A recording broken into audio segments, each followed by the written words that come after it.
maybe our county's not doing as well as some other places. Why don't we have this? Why don't we have that? Why aren't we as good as X, Y, or Z? The truth is, Camden County is doing very well. When compared with other counties in South Georgia, and particularly other counties on the coast of Georgia, we're doing very well by all normal economic development measures. I compare us here to Chatham County, which of course is Savannah, but the only county that is doing consistently better than Camden County on most economic development measures is, anybody have an idea? Coastal Georgia? What's that? No, sir. Uh, we're not going to count Atlanta as coastal Georgia. Bryan County. Yeah, Rachel was mouthing Bryan County right here. Bryan County is about the only county doing better than us. That's where Hyundai is located. So you've got Hyundai, the suppliers that are around that area. It's somewhere in the neighborhood of 8,000 jobs that are being generated by that one plant alone. And the reason that things are locating there, as much as I respect my peers in economic development there, and they are very good at what they do, the proximity to the port. There's nothing we can do to recreate being that close to one of the busiest ports in the Southeast, well, the busiest ports in the nation, actually. So anyway, Bryan County does better than us, but with the exception of that, Camden County has better statistics than most other communities in our area. I think you'd be surprised. Our unemployment rate is less than 3%. Anything under 4% is considered full employment. So that means anybody in Camden County who needs a job has a job, or is eligible to work, or wants a job has a job, right? Our median household income is higher than every other community in, this is Tom's subtle way of reminding me I have a pointer. Very subtle, Tom. Our median household income at over $61,000 is higher than any other community on the coast. A big part of that is the base, obviously. You get Lockheed, TRF, BAE, General Dynamics. In a community like ours, it grossly changes the numbers, skews the numbers pretty high. Our high school graduation rate at one of the finest school systems in the entire state, consistently in the top 5, is over 95%. And our median household or home value is $299. Sharice is going to share you a number later. It's a little bit different, but that's the average home value. Median and average are a little different. But anyway, we actually do very well. Next slide, please. This is the kind of thing that I always share with visiting companies or people that are considering with our area, but I think it's important that we all kind of review this. We are uniquely positioned with our proximity to Jacksonville, the Port of Brunswick, the Port of Jacksonville, Jacksonville International Airport. I always like to give my friends in Jacksonville a hard time. I can be to the airport before they can. We've got 26 miles of I-95 that runs through Camden County. That's a tremendous asset for companies who are looking for a logistics advantage. They want to be able to get on the interstate quickly. They want to be able to get to shipping and airports quickly. We have that. And then in addition to all that, we've got all these beautiful things like Cumberland Island, Jekyll Island just to our north, Amelia Island just to our south. So from a tourism perspective, we are quite the draw as well. These unique assets, Kings Bay, the stability that Kings Bay provides. During COVID, for example, while a lot of other places, we're seeing tremendous drop off in their economy, we really didn't. In fact, we saw sales numbers, sales tax numbers that were some of the highest we'd seen in years. The military doesn't leave. Kings Bay isn't going to shut down and go away. We pray, right? Tremendous part of our economy. Last time there was a survey done, Kings Bay represented over 70% of our economy. So you look at the base contractors that are there, the military personnel themselves, their spouses, their children, over 70% of our economy. In addition to that, 500 to 600 men and women that transition out of Kings Bay every year, many of whom, because their kids are in school, they bought homes here, they like it here, they want to stay here, right? And they retire at 38 years old. So they've still got a lot of good working life left. So that's a tremendous advantage for us. Excuse me. Back in 2016, we did what we call the workforce draw analysis. We asked every major employer in Camden County to share with us the aggregate data of the zip codes of where their employees live. We don't want to know their names. We don't want to know any particulars about them, just the zip codes of where they live. We draw employees on a daily basis from St. Johns County all the way to just outside Savannah. on a daily basis. That's a tremendous draw, and it just proves people will drive for a good job, right? So it's nice for me to be able to tell potential businesses that, hey, not only do I tell you people will drive here to work for your company, I can prove it. Next slide, please.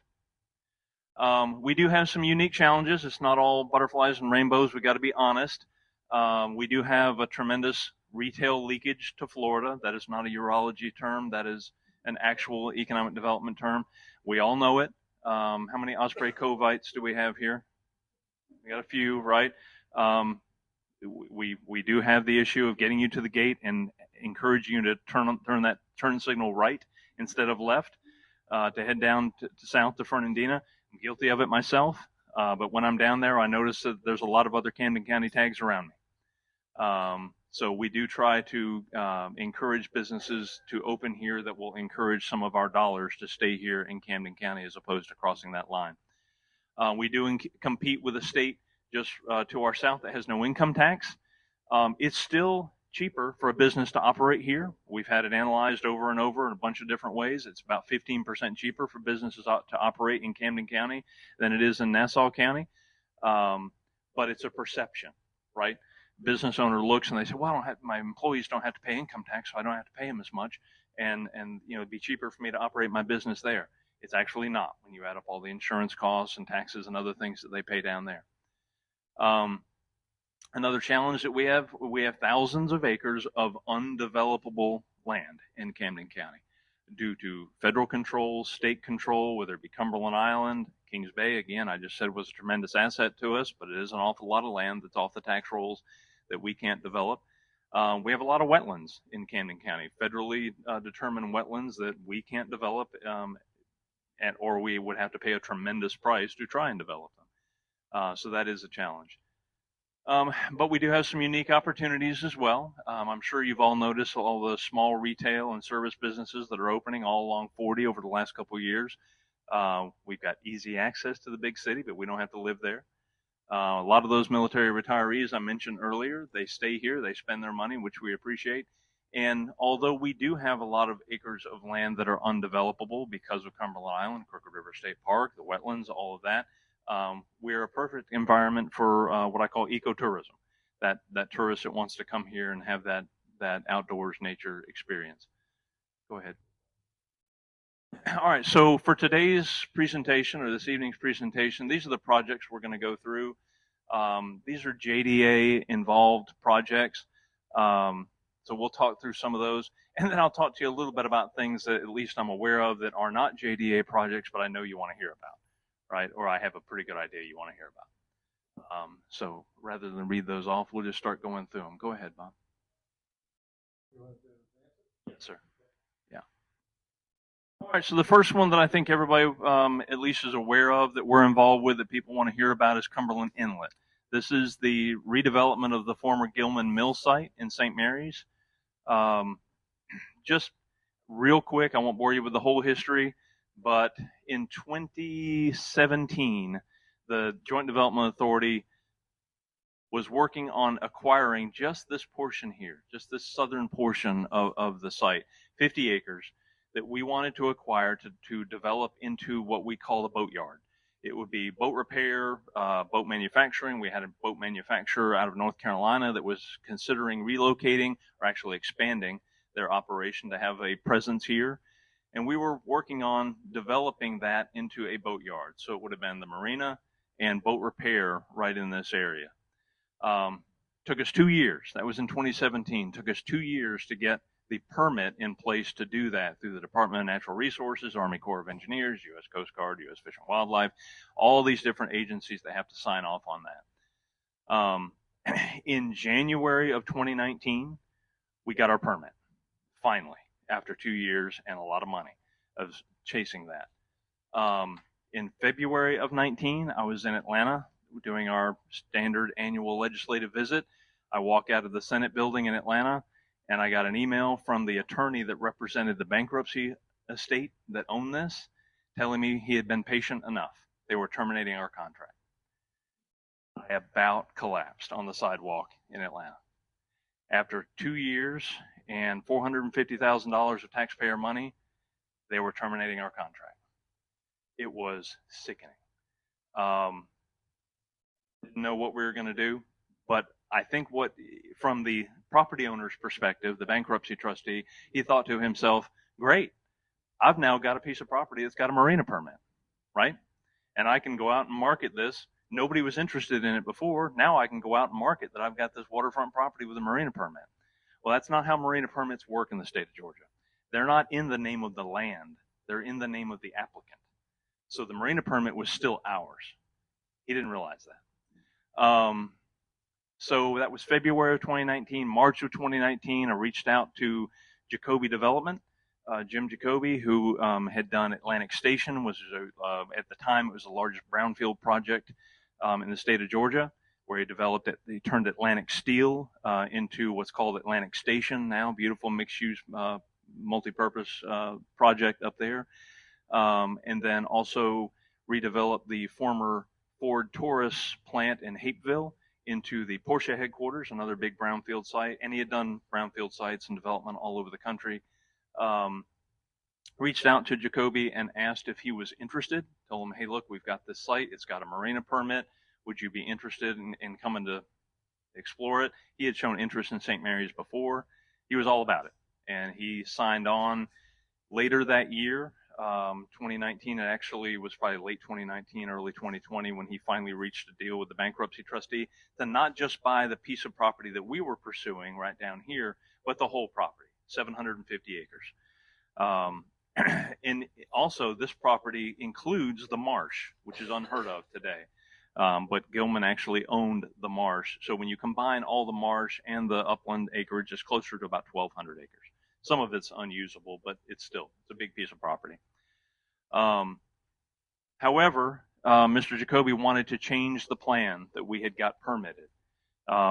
Given that he saw this now as what he called a town center, these would be vacation rentals, things like that. He didn't want boats being sandblasted and painted and fiberglass being sanded and that kind of thing at what we had determined will be a boat repair area here.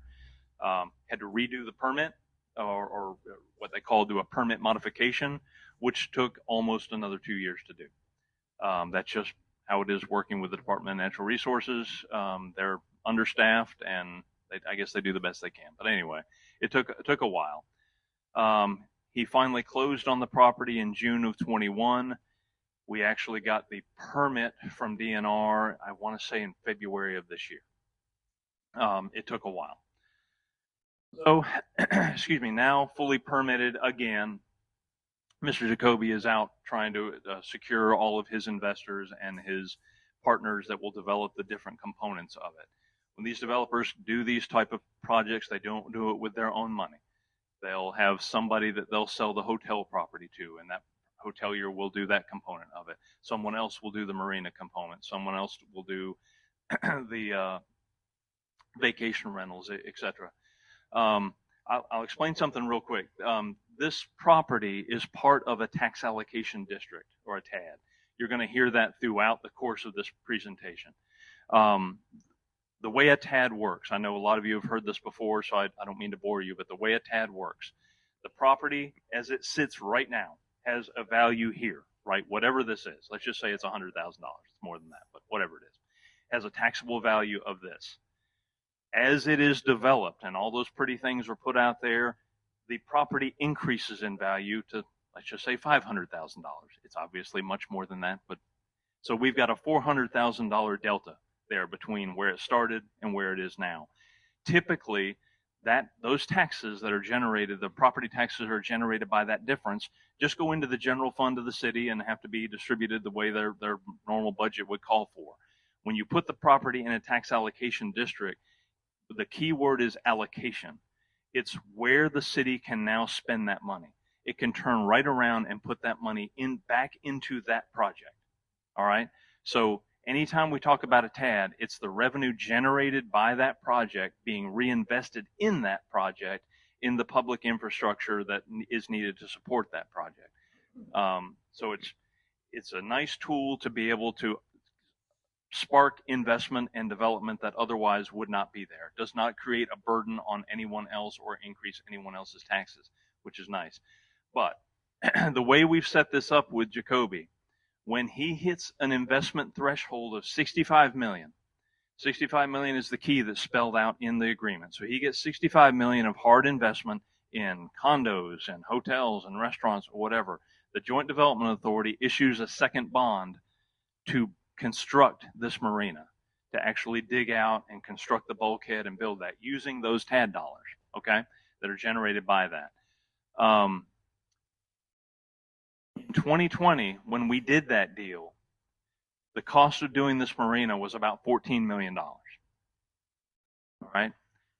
As you can imagine, today, with the cost of concrete, the cost of steel, the cost of labor, interest rates, the cost to do this now is closer to 25, 28 million to do that marina.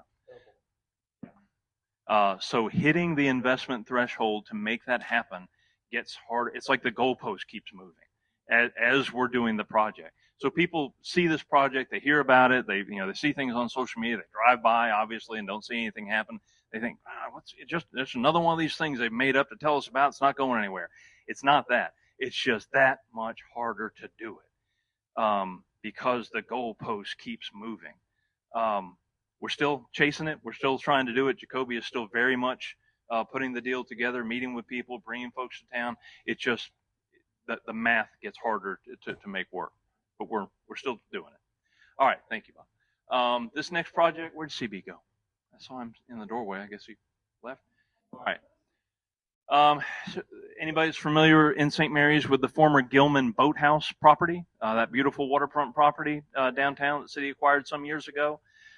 It is under contract by Mr. CB Yadav, who was here just a minute ago, and his company, and they are actively working on developing this into a hotel and conference center. This is the view as conceptualized by their engineering firm, looking from the river into the property.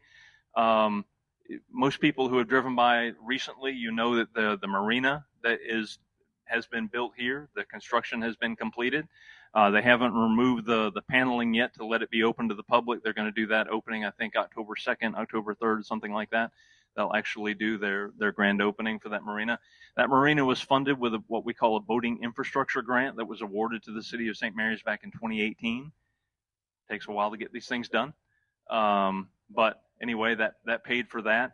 It's a transient marina, meaning you can only stay there for a short period of time. The whole idea is to attract boaters who are going up and down the intercoastal waterway, or maybe they're in Fernandina and they just want to come over, spend an afternoon, dock and dine. They want to come and hang out in St. Mary's, spend some money. That's the idea. And this hotel will be here to take advantage of that. They'll have some rooftop dining of their own. They'll have a conference center and that kind of thing. The whole idea is to bring people into St. Mary's, keep them there. Those people who get off the boat at from Cumberland Island and otherwise get in their car and leave, we want to keep them there, have them spend some money in downtown. Actually, Bob, I'm going to ask you, can you advance a couple slides? Next. All right, we're going to come back to those other slides. I'm going to start here first. I realized this morning that I had these out of order. I should have started here. So this is the former St. Mary's Airport. Most of you remember it closed in 2017 after the insistence of the Department of Defense and the Navy with some security concerns that were very valid. This closed in 2017. Sat there dormant for 5 or 6 years until we came up with, what are we going to do with this? There were residential developers that had some proposals for it. There were other people that expressed some interest, or people wanted to turn it into a drag strip or a racetrack, something of that nature. I'm not knocking any of those ideas, but this is what we went with. The Joint Development Authority partnered with the city of St. Mary's to develop this into the St. Mary's Commerce Park. The way the deal works, roughly, through an intergovernmental agreement, is the Joint Development Authority is responsible for all of the engineering, the surveys, the wetland studies, all of those things that it takes to make this property marketable. The city owns the property. As we sell land there, we pay ourselves back for that investment, for the engineering, the surveys, the wetland studies, all those kind of things, and then we give the profit to the city. So far out there, this 44 acres right here has been spoken for and paid for by a company called PEMB, which we'll talk about in just a minute. This has been sold to SG Blocks. This is under contract by Pigmental Studios, and this has already been paid for and is under construction by a company called Specialty Structural Products, Griffin Hardware and Lumber Specialty Structural Products. All right. We call this the St. Mary's Commerce Park, and this right here is a road that will run from Point Peter Road all the way through, all the way to Douglas Road over here. That's being built as we speak. So if you go out there right now, that's under construction. That was paid for through a combination of a state grant that we got from the governor's office, their Rural Innovation Fund, and the City of St. Mary's Development Authority. They have their own development authority, issued a bond to pay for the remainder. Again, this is a TAD, a tax allocation district. So the investment in these buildings creates a higher taxable value. Right now it has no taxable value because it's not even on the tax rolls. But every time something gets built out there, that revenue is put into a TAD fund that's used to pay down the debt on that bond. So again, no debt to the taxpayer. All right, can we go back now to one more?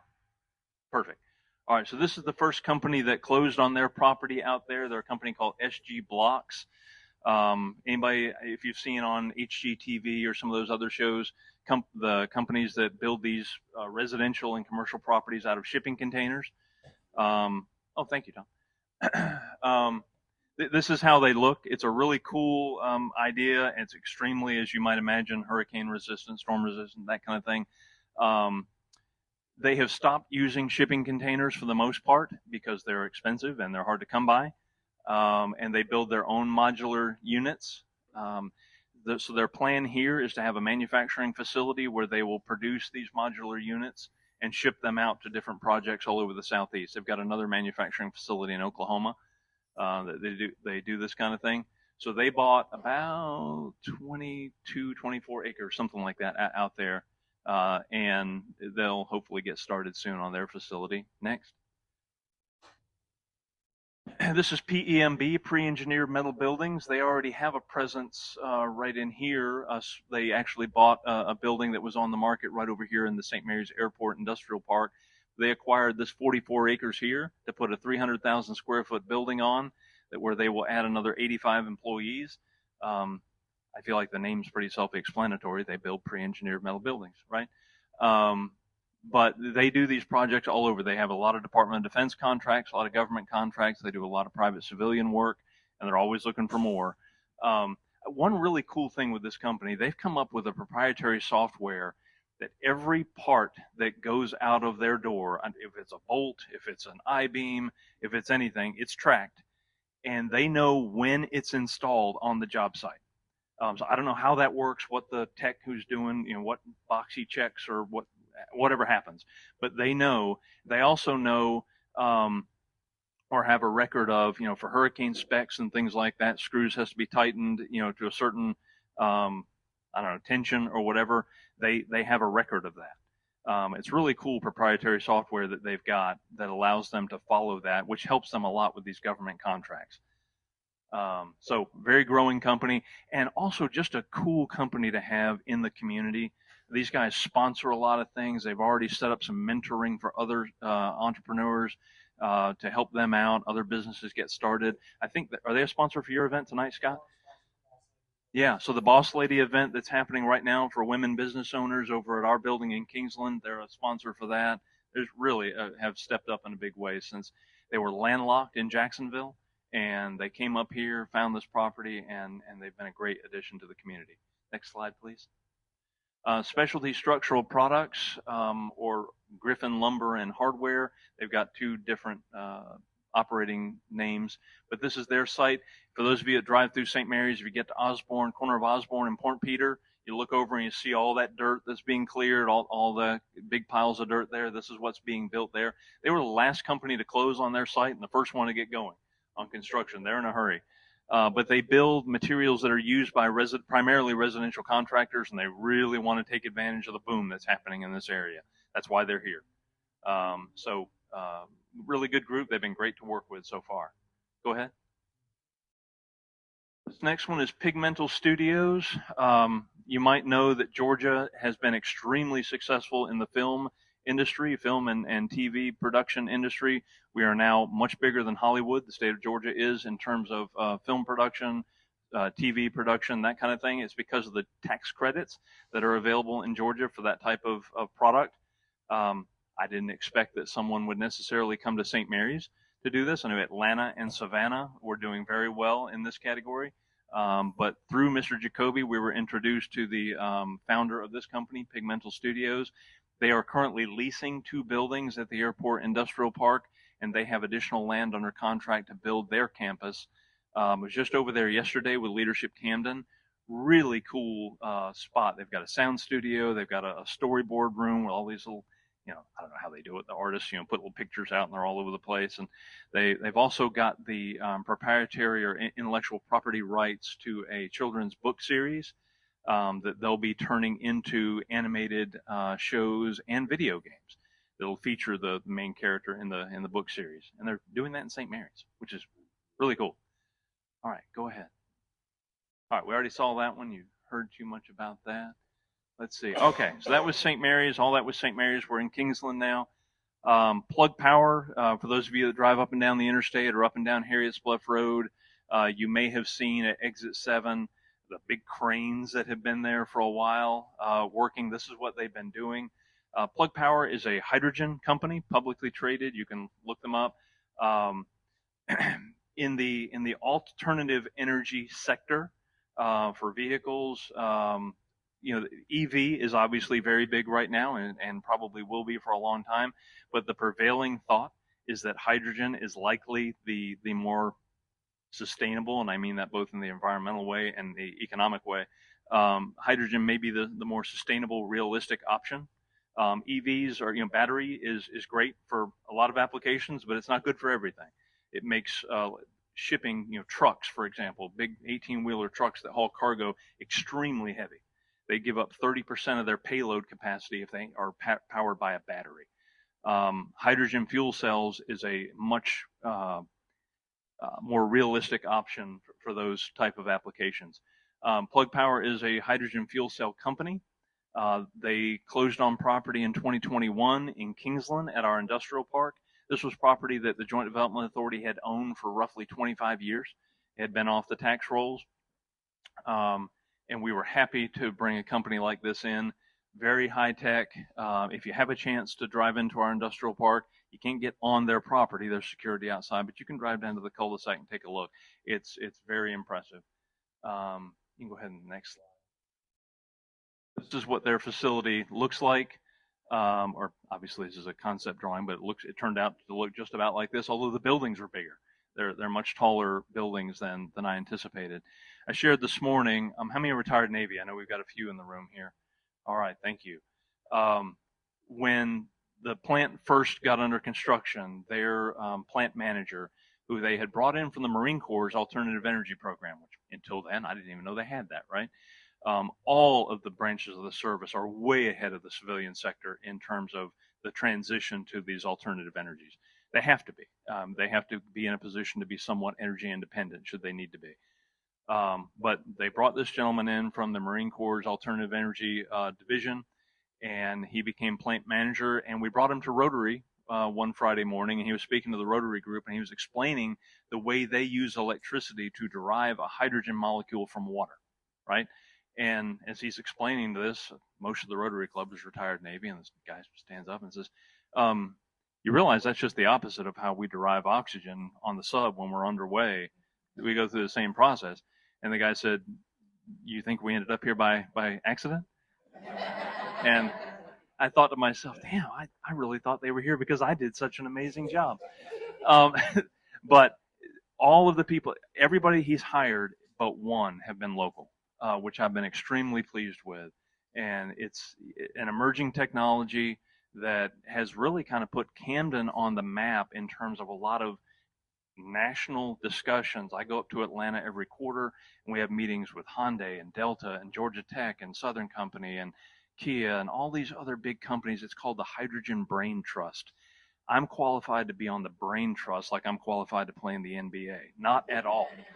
But I sit there and I nod my head and I take as much information down and bring it back to Camden. I just think it's really cool that we're being talked about. There's representatives from Plug Power that are with me there on that National Department of Energy level, which is really cool. Sorry, slide, please. Okay, another TAD. So this is also in Kingsland. Ronald Sawyer, the developer from Laurel Island, has got this property here. He purchased this property. So this is Highway 40, south side of Highway 40 over here, north side over here. I probably should have oriented this differently to make that more obvious. This is Camden Woods Parkway. So, you know, Willie Jules, that plaza, the pool patio supply store right here. Camden Woods Parkway runs north right now and kind of ends. It's not paved all the way through here. What Mr. Sawyer is going to do, he's going to, on the south side of 40, do big box and retail right here. Along 40, some Class A apartments in the back. And on the north end, he's going to run Camden Woods Parkway all the way up to Laurel Island Parkway to create another north-south access point. So we're not all stuck on Gross Road and on Kings Bay. To create another north-south access road. And this will be developed into residential pods. There's also some land that he donated to the school system for a creation of a new elementary school right over here. Same thing. It's a tax allocation district. He approached us and said, guys, look, I want to do this, but in order to do this, I'm going to have a rail crossing. I'm going to have water and sewer. I'm going to have to fix Boone Avenue because the alignment there is wrong. It doesn't line up the way it should. Can you guys make those improvements for me? And we said, no, Ronald, we can't. It's not in the budget. Those kind of improvements had been conceptualized and talked about in Kingsland for years. We just don't have the money for that. But what we can do is let you do it, and using the TAD as you build, the TAD will pay you back. You build something, we collect the tax revenue, we pay you back. And he loved that idea. So he agreed to do that. He's putting in the infrastructure, making the investment, hiring the engineers and all that, and he's getting paid back with what's called a pay-as-you-go method. So anyway, that's good stuff. One more. This, again, I won't bore you with TADs, but we do it a lot here. It's an effective way to sort of catalyze development. Current value of the property, as the property escalates, all of this right here can be reinvested in the project. The great thing is that when the TAD ends, because it doesn't go on forever, like the TAD that we just talked about in Kingsland is 10 years. After that 10 years, the city, the county, the school system is now collecting all of this revenue that they otherwise would not have had that property just sat there for years. Next slide, please, sir. Okay, also in Kingsland, Harriet's Bluff Road, exit 7. If any of you have driven up 95 to I-16 recently to head to Atlanta or head points north, you've seen all of those massive distribution centers that are being developed in that area. And you think to yourself, what is causing that? Well, in that area, it's the Port of Savannah, right? That's the big catalyst for all of that. We've had some people start to finally recognize that we are ideally located for this as well, with our proximity to the Port of Jacksonville, Port of Brunswick. And so this is being planned right there at exit 7 on the west side of I-95 on north, so the northwest quadrant of that interchange there at Harriet's Bluff, exit 7. Over 3 million square feet of distribution center. That's in 3 separate buildings that'll be right there. On the east side of 95, he's already acquired that property and is getting that entitled for another 4 million square feet. It's close to 8 million square feet of distribution center at exit 7. So think about that. You know, when you're coming into Camden County from the north, it's nothing, nothing, nothing, nothing, nothing, Kingsland, right? Now at exit 7, there will be some really nice distribution space that'll create a lot of good jobs and a heck of a lot of tax revenue for the county, the school system, right there at exit 7. Next slide, please. Oh, I'm sorry. Can you go back one to that slide? Sorry. Want to tell you the way this works, and this is the case with a lot of these type developments. The developer buys the land. He's already got his wetlands permits. He's got his other permits and entitlements with the city and the county. He's got the engineers who have already taken care of all of his design and everything else. He starts clearing the land, making all the improvements to the property itself. Before he goes vertical, he will know who his tenants are. At this point, he doesn't know unless he just hasn't shared that with me. But they build these, or they develop the land on spec, and then before they go vertical, they know who they're going to be there. So people ask me all the time, is it going to be Amazon? I don't know. But I think it's unlikely that it would be Amazon, given that there's a distribution center down at the airport. Okay, next slide, please.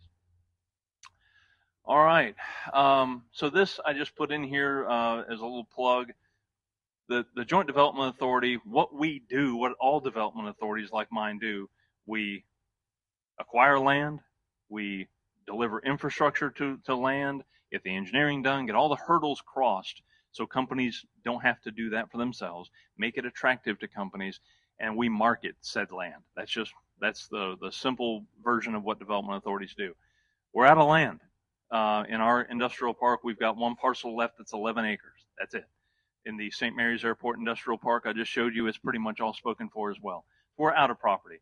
So myself, Mr. Casey, the chair of our county commissioners, the other commissioners, and my board, we're working actively together to identify property that's suitable for industrial development. So you may hear some of this if you attend our meetings, if you attend county commission meetings. We're looking for land that is as least as possible impacted by wetlands because there's significant cost with that. Land that's close to the interstate is, for logistics reasons, land that we can deliver infrastructure to. So there's a lot of criteria that go into that.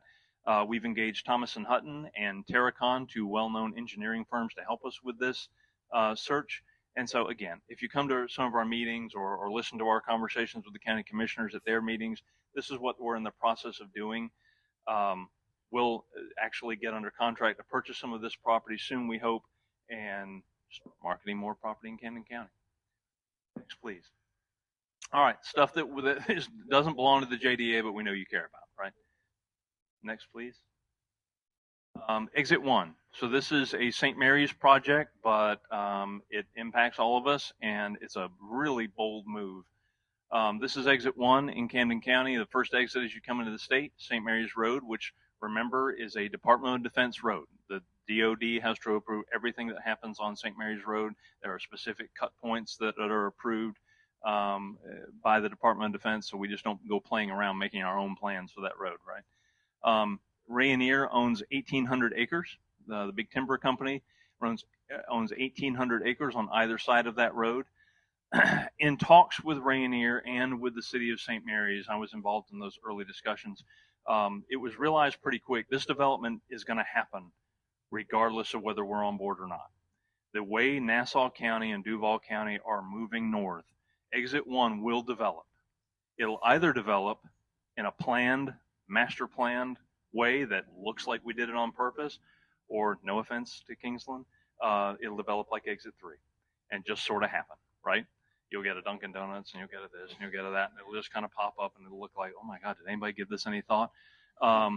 So the city of St. Mary's partnered with Rayonier to deliver the infrastructure, provided that Rayonier participate in the master planning with the city, develop architectural overlays that control what the development can look like, signage guidelines that keep there from being signs all over the place on Exit 1, controlled entrance and access points, again, that make it look good, make it functional, make it safe for the citizens. And it was really just a way to get ahead of what will be inevitable development at Exit 1 anyway.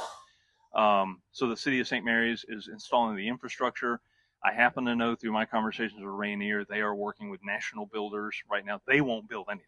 Okay, Rayonier just owns the land. They're a cooperative property owner, but they're working with national builders that'll come in and actually do the project. Next. Some other ones that you hear about all the time, or at least I get asked about all the time, Publix, what's going on there?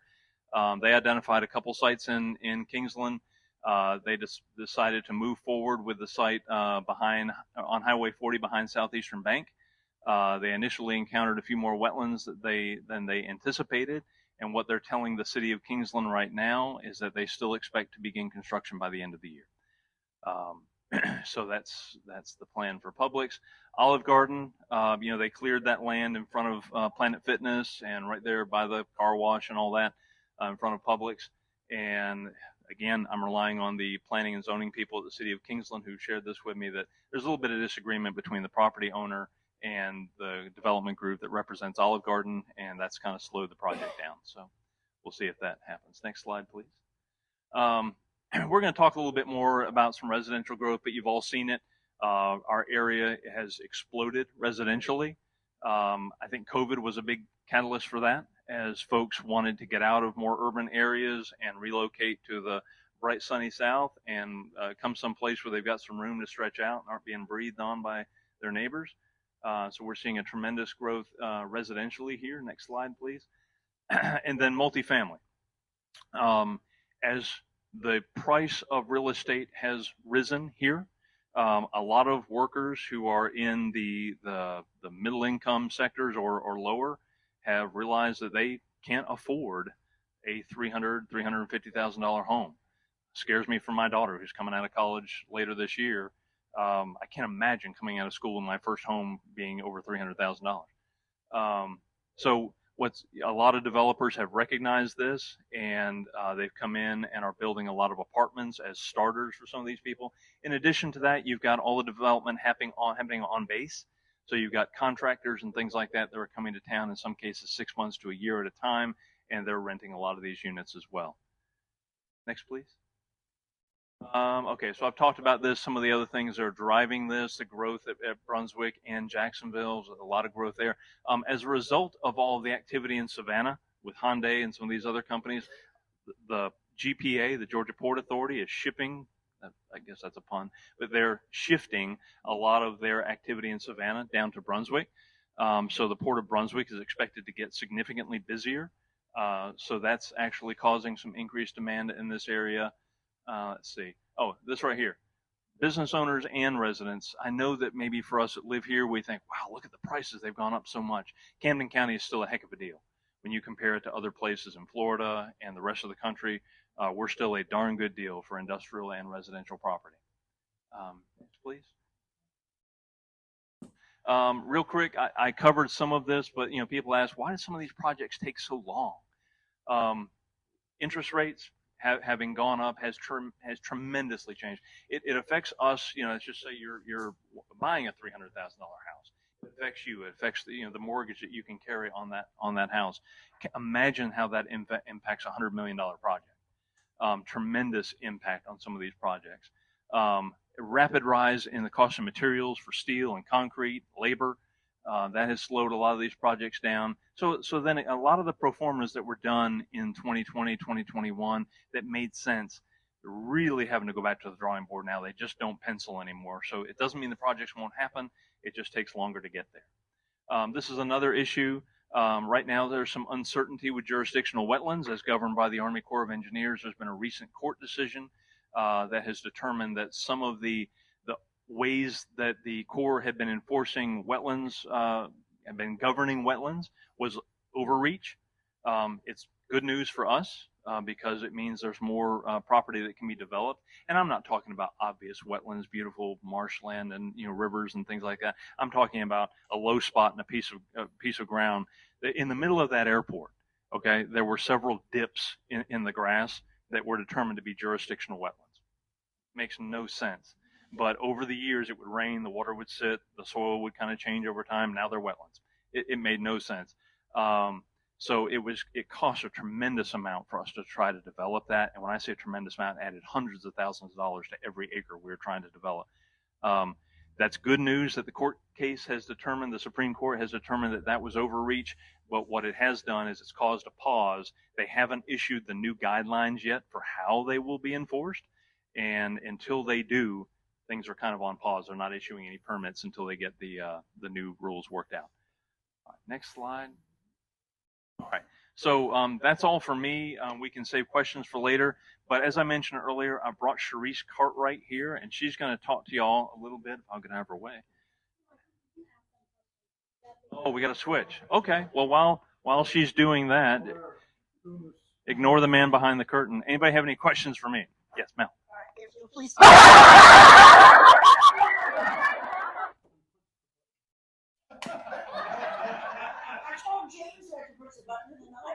I've been very disciplined not pushing the button, Gene. those of you that recognize it, this is one of those, what do they call those machines? Old school. Karaoke machine. Karaoke. So it's got some.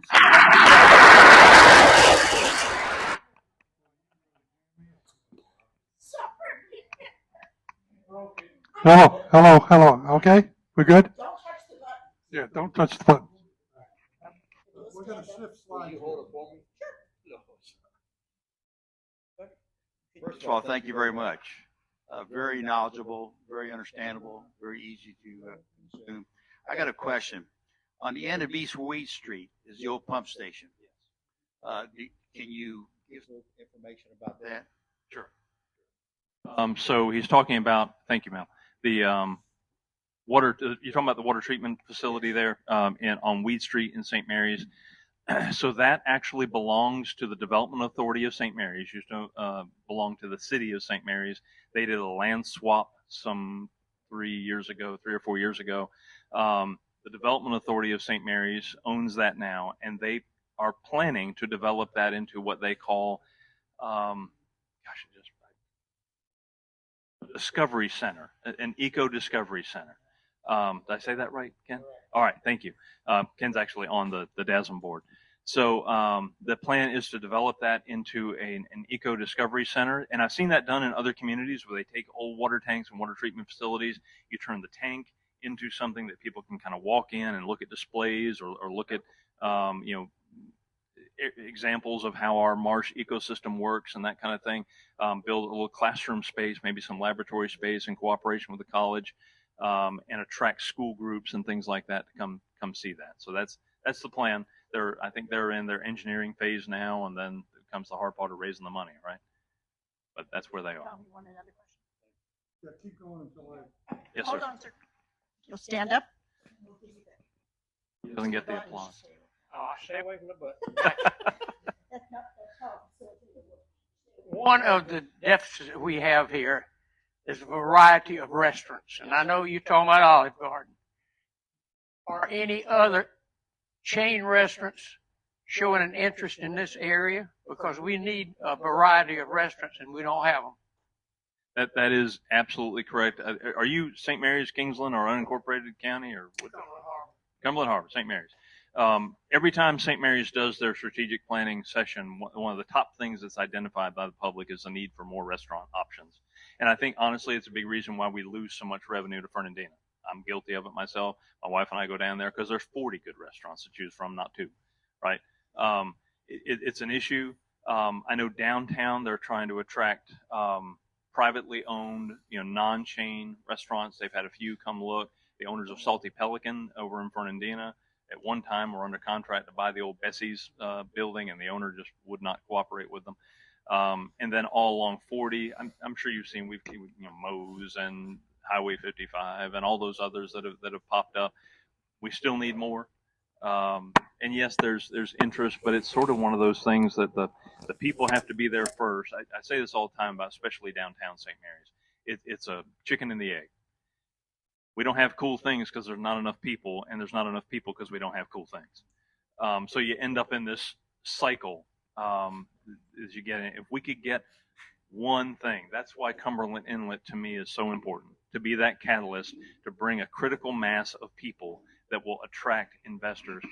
Right now, would I invest my life savings if I had worked, put myself through culinary school and had a restaurant and had my life savings tied up in it? Would I invest it in St. Mary's? Probably not.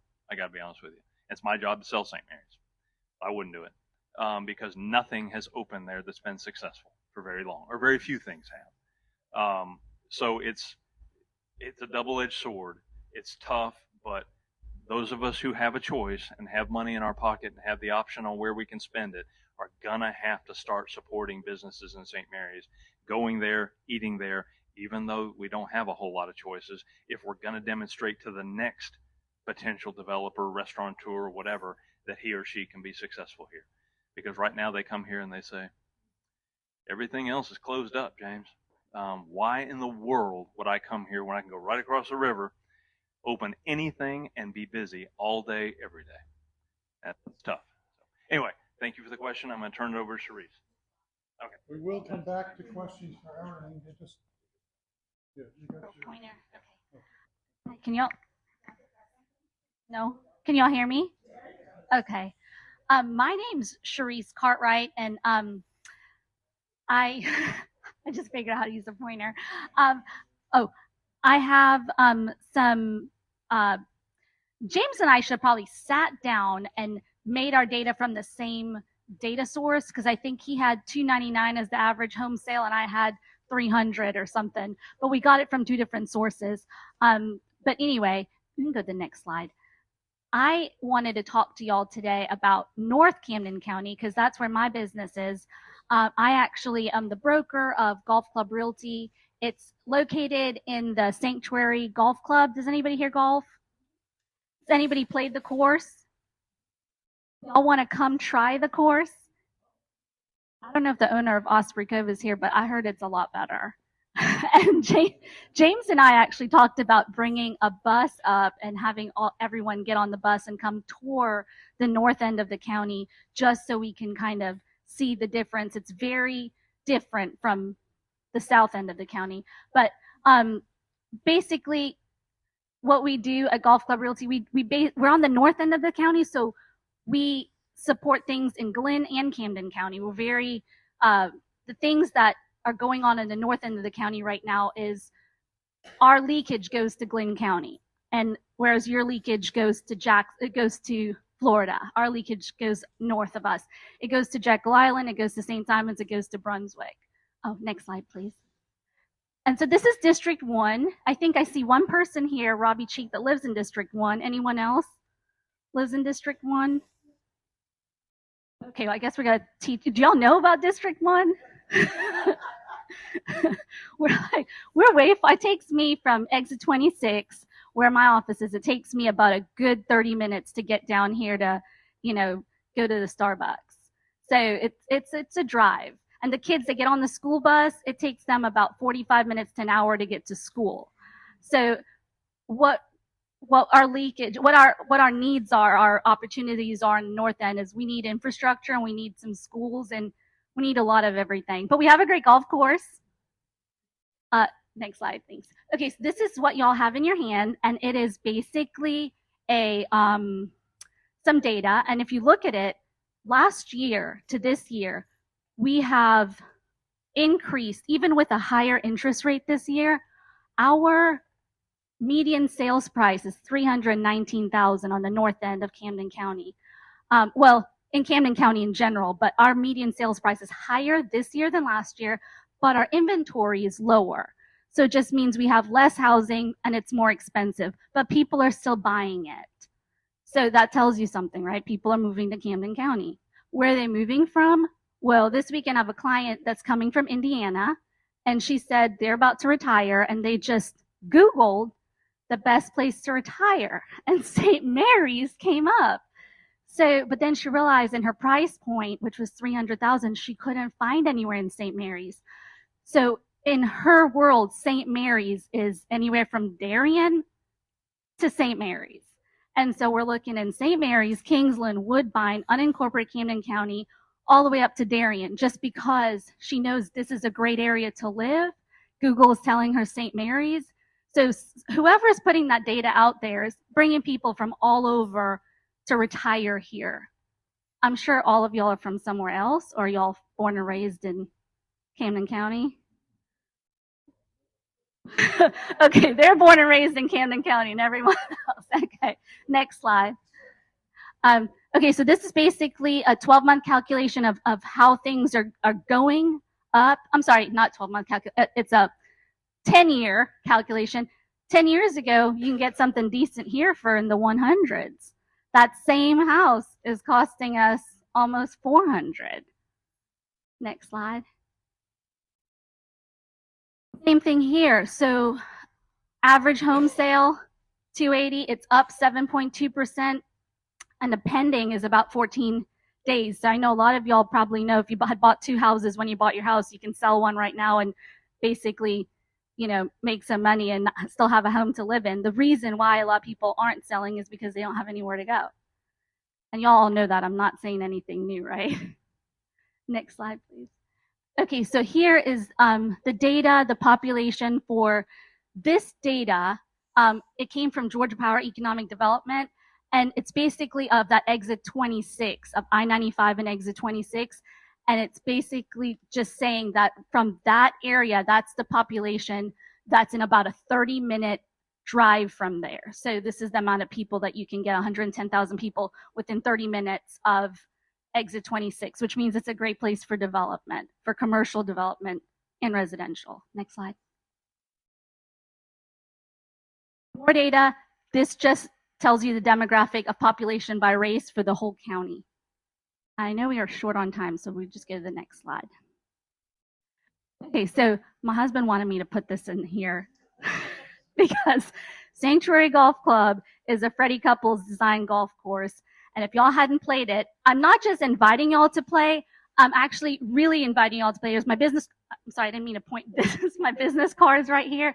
Y'all can pick it up and text or email me. If y'all want to come up to play the golf club, just call me, I will set it up. And honestly, I think you will enjoy it. Next slide. That's part of the golf course. I know y'all probably didn't know it existed up there, but it's so beautiful. And well, when y'all come, I guess I'm running out of time, so we'll have a good, nice chat when we get on that bus, James, to take our tour. We're going to do bus tour. Next slide, please. Again, it's the Satilla River hugs exit 26, and it really has, it's a beautiful scene. It's like downtown St. Mary's, but just really easy to get to from I-95. Next slide, please. We also have Cedar Lodge up here. I don't know if anyone's having a wedding soon or kids or grandkids getting married, but Cedar Lodge is on exit 26, and it's a beautiful wedding venue. And here is the, I think, this is the club over there, the lodge, and they have about 8 cabins. We don't have any hotels or infrastructure like that on the north end, but we have 8 cabins up there. And this basically is just the future outlook of District 1. I'm in the home building business, so I build residential houses up there, but we also have a lot of opportunity for everything up there. We need a second gas station. We have one gas station in the whole area.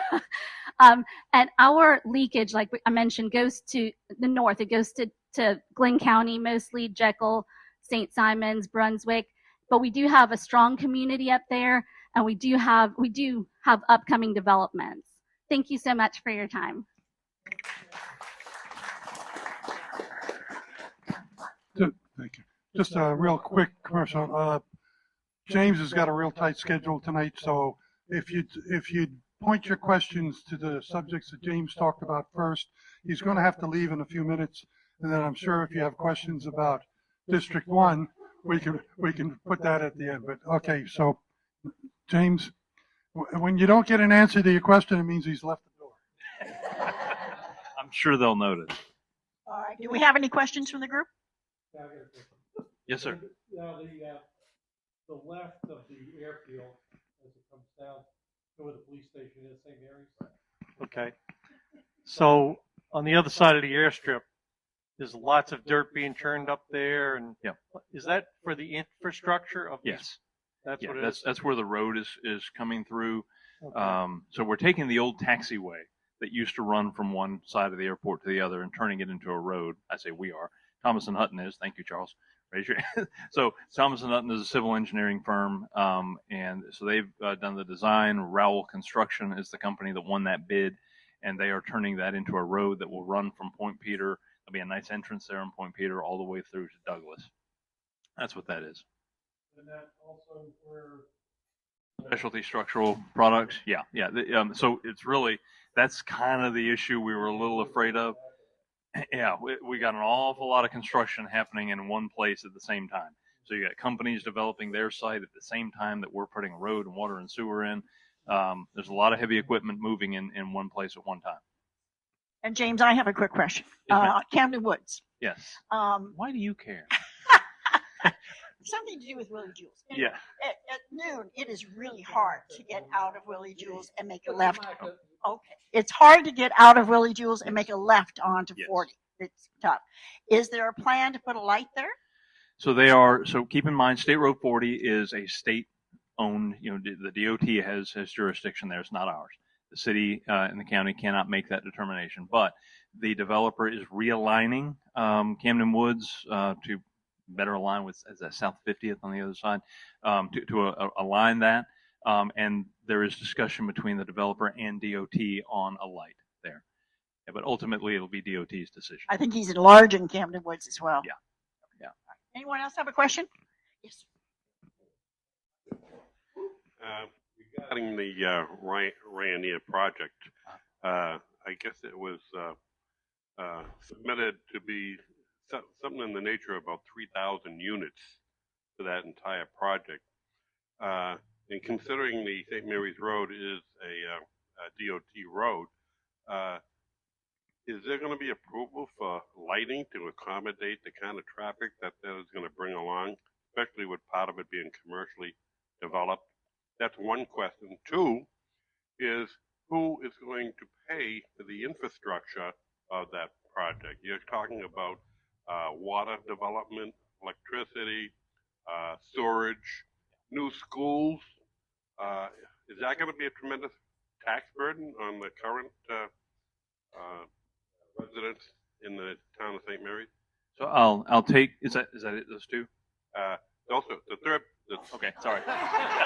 The third He one cheated. is, He said he had one question. yeah, no, the third one, you were talking about other land for development. I was just wondering, curious, whatever happened to that so-called project on the other side of 95 in Coughlin that I think Growth was going to develop as a theme park? I'm glad you mentioned that. Epic. So I'll take those questions as a little bit out of order. So at exit 1, that's another TAD. That's another tax allocation district. All right. So the city of St. Mary's is putting in the infrastructure along the spine. So along St. Mary's Road, they'll deliver the water and the sewer to serve development that will eventually branch off of that north and south. The developers, as they come in and acquire property from Ryanair, are responsible for installing their own infrastructure north and south of St. Mary's Road. But the city of St. Mary's is putting that infrastructure in. It will be paid back, again, using the TAD. So as investment comes to that area, the value increases, they can reinvest, take that money from the increased property value and reinvest it to repay themselves for that development at exit 1. So there will be other expenses that will be generated there. There will be a need for a new school at some point, depending on how many kids move into that area. The way they work that development with the school board is Ryanair had to donate property for the construction of a new school. I would have thought that the school board would have wanted it right there at exit 1. They didn't. They said no. They've got calculations they use to determine where the next school needs to be. They wanted the next school a little further north because they felt like they could handle the growth if they could shift some of the existing student demand north. So anyway, Ryanair donated that property, and at some point down the road, 5-10 years down the road, there may be the demand for them to build a new school. So none of that is expected, with the exception of the construction of the school. And the school doesn't, if you know our school system, they don't carry any debt. They build when they have the money to build. But the cost of the infrastructure will not be any increased tax burden on the citizens of St. Mary's or Camden County, which has been wonderful. What was the other point? Oh, St. Mary's Road. So again, that road is controlled by the Department of Defense because it is the primary road in and out of Kings Bay. They had to work cooperatively with Kings Bay. I will let you know that the speed limit will be dropping on that road. They want to create a boulevard type experience when you come off the interstate. There'll be monument signs indicating that you're entering the historic St. Mary's. So once you get to a certain point past Haddock Road, the speed limit will drop again to encourage people to. What's that? No, I think it's 40. It's 55 now. They dropped it to 45, and they had to get permission from the base to do that because they had to time. You got folks that live in Nassau County, for example, who are getting to the base. How much would that add to their drive time on and off the base? They had to get permission from the base, and actually, the current CEO is very cooperative and very helpful doing that. He wants his sailors to be safer at the end of the day. So that will happen. In addition, the Department of Transportation has already been approached and is working on sort of a redesign for exit 1, not the exit itself, but the way that whole intersection works with St. Mary's Road and Haddock Road and the I-95 coming off. We've known for some time that's a dangerous intersection. We've been going to DOT about that for years. And DOT has agreed to help us kind of redesign that intersection to make it safer. I don't know over what period of time they'll do that, if they'll wait for the demand and then do it. I hope not. But again, it's not something that we can do. It has to be, we just have to keep knocking at the door for DOT. The other question about Epic. Yes, yeah, good point. So as those north and south arteries are coming down into St. Mary's Road, there will be lights and signals that will control that traffic flow onto St. Mary's Road. Because a lot of those, for our area, you've got hills, you've got curves that create some blind spots there, especially when you're trying to pull out of Osprey Cove, for example, with traffic coming around that curve. So we want to control that traffic that is approaching that area. Epic, which was the amusement facility you referred to. Years ago, it was proposed as an amusement park kind of thing. That was the original proposal.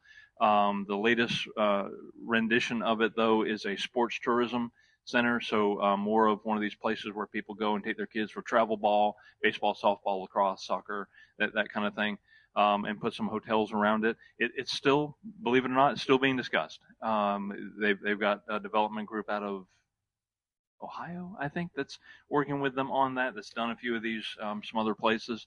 The challenge, honestly, is getting everybody to the table at the same time.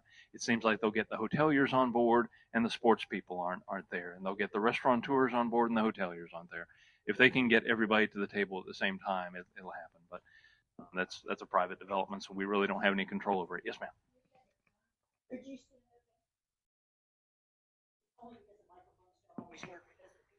you have a time frame on the exit 1 when it will end? So her question was the timeline for exit 1. The plan is now, as I understand it, the engineering is being done for the design of the infrastructure. Sometime early 24 is when they plan to get started on that. But just in recent discussions last week with the people down at Rainier, they've told me that they hope to be under contract later this year with some national builders that'll do some of the residential development. So I think what you'll see is some of the spine infrastructure being put in at the same time that some of that residential development on the north side of St. Mary's Road is taking place. Yes, sir. There's where we know is coming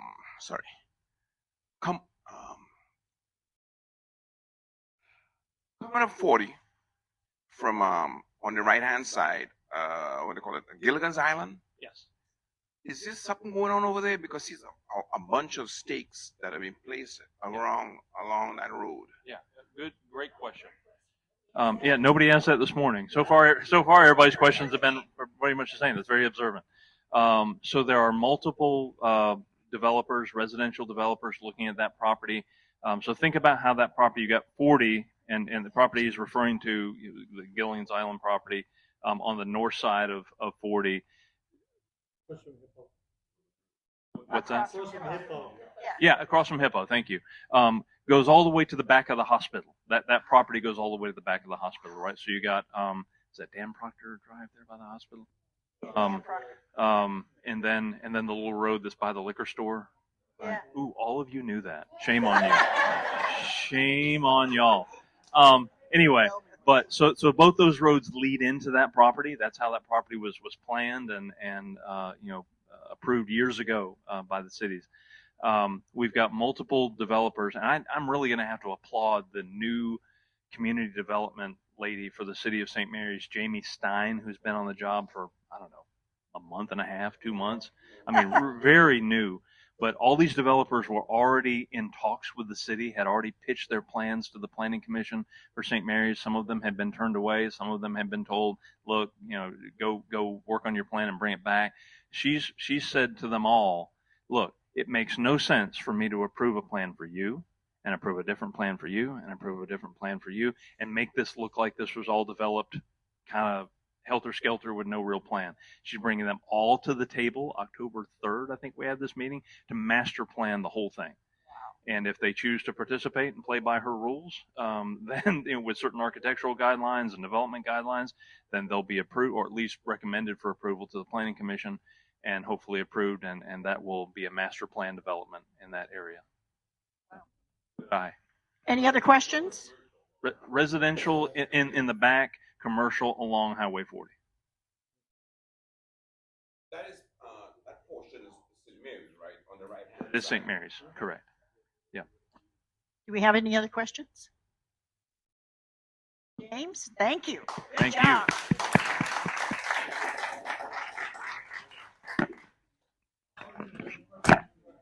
Oh, yeah, that's right. Shoot.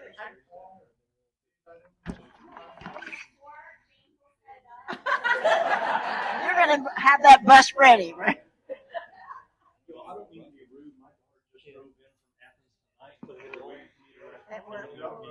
We got you out of here at 7:10. Bye.